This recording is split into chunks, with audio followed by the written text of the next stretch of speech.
Assalamualaikum warahmatullahi wabarakatuh. Halo anak-anak, bagaimana kabarnya? Semoga sehat selalu ya.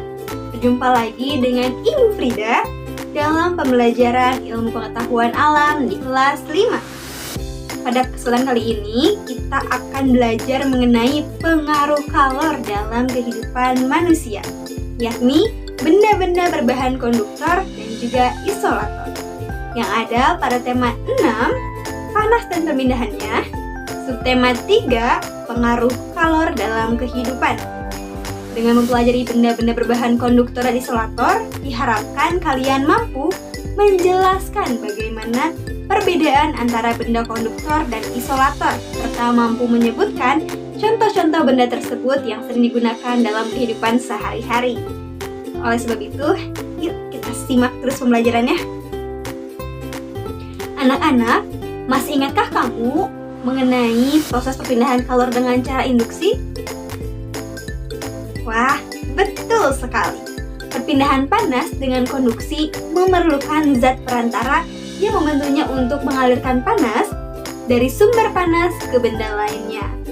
Ingat bahwa panas mengalir dari tempat yang panas menuju ke tempat yang lebih dingin. Adapun perantara panas yang dapat mengantarkan panas dengan baik, dan ada juga yang tidak dapat mengantarkan panas dengan baik. Hal ini disebabkan oleh adanya perbedaan bahan yang terdapat pada suatu benda. Di sekitar kita terdapat banyak benda dengan berbagai macam bahan. Pemilihan bahan harus didasarkan pada sifat yang dimiliki oleh benda tersebut. Misalnya, benda yang dapat mengantarkan panas dan benda yang tidak dapat menghantarkan panas. Ada bahan yang mempunyai kemampuan mengantarkan panas dengan baik, dan ada pula benda yang tidak dapat menghantarkan panas. Anak-anak, bahan yang dapat mengantarkan panas dengan baik disebut konduktor. Bahan yang tidak dapat menghantarkan panas disebut isolator. Sedangkan bahan yang sedikit dapat menghantarkan panas disebut dengan bahan semikonduktor. Salah satu sifat bahan konduktor ialah memiliki daya hantar listrik dan daya hantar panas yang tinggi. Adapun bahan konduktor yang sering digunakan dalam kehidupan sehari-hari, contohnya alat untuk memasak seperti panci, wajan, penggorengan, oven, dan lain sebagainya. Biasanya, alat-alat memasak tersebut terbuat dari bahan jenis logam seperti besi, aluminium, maupun tembaga. Lalu, bahan yang tidak dapat menghantarkan panas disebut isolator, sehingga memiliki sifat yang berkebalikan dengan konduktor, yakni memiliki daya hantar panas dan listrik yang rendah. Lalu, beberapa bahan yang termasuk sebagai isolator ini antara lain ada kayu, kain, dan juga plastik. Penggunaan bahan-bahan ini banyak sekali dijumpai di sekitar kita ya anak-anak. Contohnya, ember, kasur, lemari, sisir, spatula kayu, pakaian, dan lain sebagainya.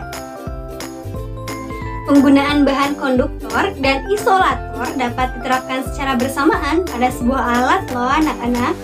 Sekarang perhatikanlah gambar di samping ini. Setrika yang bisa digunakan untuk merapikan pakaian ini ternyata terdiri atas bahan yang berbeda. Ada bahan yang berfungsi sebagai konduktor dan ada juga bahan yang berfungsi sebagai isolator. Pada gambar tersebut, terlihat bahwa penggunaan bahan isolator berguna untuk mencegah panas dari sumber panas yang dialirkan ke pengguna setrika yang berupa gagang setrika berbahan plastik. Aliran panas berhenti pada bahan isolator karena bahan tersebut tidak dapat mengalirkan panas secara konduksi dari sumber panas.